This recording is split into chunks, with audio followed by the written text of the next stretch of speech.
Selamat pagi, siang, dan malam, sahabat Naker Trans dimanapun dan kapanpun Anda berada. Berjumpa perdana bersama kami di podcast Naker Trans, podcast putar ketenagakerjaan dan transmigrasi. Saya Rizal Ibnu sebagai host dan tentunya didampingi narasumber yang sesuai dengan kualifikasi pada tema kali ini. Kebetulan saya bersama Ibu Leoni. Selamat pagi, Bu. Selamat pagi. Beliau adalah mediator hubungan industrial, ahli muda dengan background pendidikan magister hukum. Apa kabar, Bu Leoni? Kabar baik. Alhamdulillah ya, Bu ya. Nah, Bu Leoni benar berarti ya sebagai mediator hubungan industrial ya, Bu ya? Betul. Nah, hubungan industrial itu mediator, tugasnya seperti apa ya, Bu ya? Tugas pokok dan fungsinya?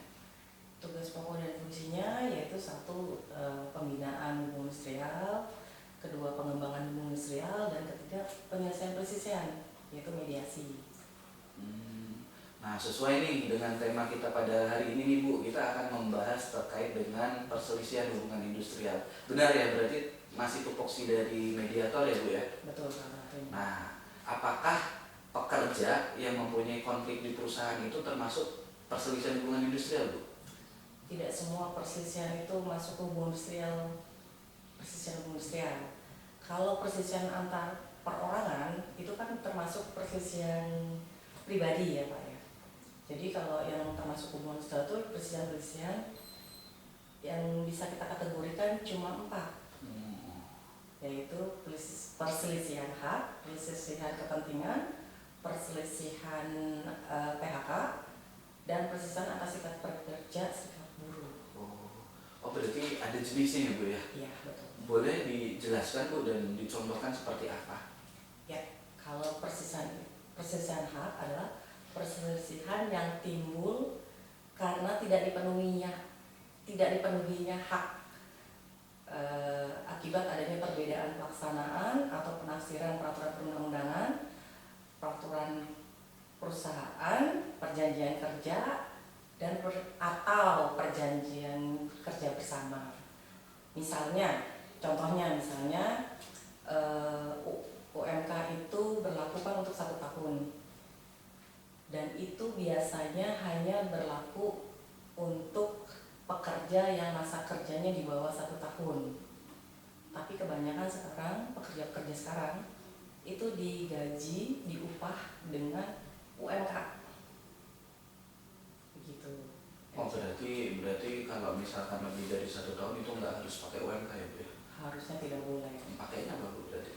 Harus ada struktur skala upah. Oh, berarti penting ya perusahaan punya itu ya, Bu ya?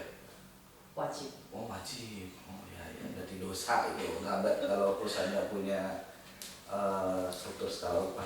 Nah, lanjut, Bu, tadi berarti baru 1 tuh perselisihan hak. Kalau yang perselisihan kedua tuh yang kepentingan ya, Bu ya? Iya, betul. Itu terkait dengan apa dan contohnya seperti apa? Perselisihan kepentingan ini adalah perselisihan yang timbul dalam hubungan kerja. Biasanya itu karena tidak adanya kesesuaian pendapat mengenai pembuatan dan atau perubahan syarat-syarat kerja yang ditetapkan dalam perjanjian kerja atau peraturan perusahaan atau perjanjian kerja bersama. Ini biasanya di perusahaan terjadi kalau perusahaan itu punya serikat pekerja. Mereka akan memperbaharui perjanjian kerja bersamanya. Di sana ada negosiatornya, dan biasanya ada pasal-pasal yang akan menjadi masalah ya. Kita ngomongnya akan diperselisihkan. Ya. Jadi di saat ada pembuatan perjanjian kerja bersama dan tidak ketemu titik temu, itu bisa diperselisihkan dan diselesaikan gitu. Betul. Oke. Terus berarti selanjutnya perselisihan terkait dengan pemutusan hubungan kerja ya, Bu ya? Ya. Itu seperti apa? Ya, itu perselisihan yang timbul karena tidak adanya kesesuaian pendapat mengenai pengakhiran hubungan kerja yang dilakukan oleh salah satu pihak. Contohnya misalnya pengusaha sudah tidak cocok dengan pekerja itu ya, itu terkait mungkin cara kerjanya, kedisiplinannya, atau attitude-nya di perusahaan itu gitu. Jadi perusahaan akan mengakhiri hubungan kerjanya. Oh, kalau misalkan di PHK dan tidak terima itu bisa diperselisihkan juga ya? Bisa. Oh, dan yang terakhir itu terkait dengan perselisihan antar serikat pekerja dan serikat buruh ya? Iya. Dalam satu perusahaan ya Bu, benar ya? Iya, Itu seperti apa Bu penjelasannya? biasanya ini terjadi di perusahaan yang memiliki serikat pekerja lebih dari satu dalam satu perusahaan. Ini biasanya terjadi karena ketidaksesuaian paham antara keanggotaan ya. Jadi mungkin SPN 1 bilang jumlah anggotanya 100 orang, yang satu juga mengklaim 100 orang, padahal jumlah pekerjanya cuma 150 orang gitu kan. Berarti kan ada perbedaan. Oh, berarti itu akhirnya jadi konflik ya Bu ya, bukan anggota ya. Iya. Menarik Bu. Dari berbagai jenis perselisihan itu yang biasanya Ibu Leoni banyak tangani itu terkait dengan apa ya Bu? Kebanyakan yang masuk ke provinsi itu pemutus hubungan kerja ya, perselisihan pemutus hubungan kerja. Karena banyak yang di PHK ya Bu ya? Iya, ya itu karena pengakhiran oleh salah satu pihak, satunya tidak terima. Dan itu banyak yang masuk seperti itu Bu ya? Ya betul. Nah, kalau misalkan nih, berarti tadi Bu Leoni bahas bahwa yang banyak masuk adalah PHK. Kalau saya sebagai pekerja dan saya tiba-tiba di PHK gitu, nah saya kan otomatis bingung nih, wah saya harusnya tidak di PHK nih Bu, karena saya tidak melakukan kesalahan apa-apa. Nah itu gimana Bu, saya sebagai pekerja, prosedurnya seperti apa Bu untuk menyelesaikan itu? Pekerja bisa meminta bantuan ke Disnaker setempat. Mungkin untuk pertama bisa konsultasi dulu ya, bagaimana apa yang harus diperbuat. Jika dia yakin memang dia tidak bersalah, dia bisa mengajukan permohonan penyelesaian perselisihan. Biasanya nanti mediator akan mengarahkan dulu apakah sudah bipartit atau belum. Kalau belum berarti kan harus melakukan bipartit dulu antara pekerja dengan pengusaha.